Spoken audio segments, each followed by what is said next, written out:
Dave 咁快又升職加薪，恭喜你！慶祝 party 出去食嘢先啦。多謝多謝。嗰日公司真係好似開 party 咁，不過我真係冇心情參與。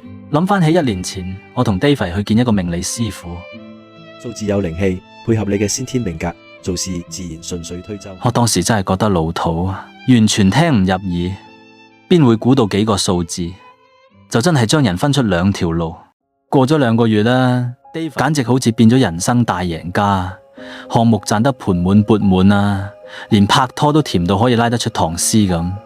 而我呢，感情破裂，成日都話忙，工作又唔順利。嗰日被老闆鬧完之後，忍唔住去揾 David 傾下。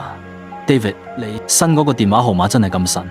哈哈，放工我帶你去見師傅啦。Thomas， 數字係有能量㗎，真正嘅改運必須要內外合一。收到晒師傅。原來依家啲電話號碼越嚟越難揾，去咗幾間都未揾到。過程中我覺得自己都踏實咗，不過個電話號碼用成世，要揾幾日都值得嘅。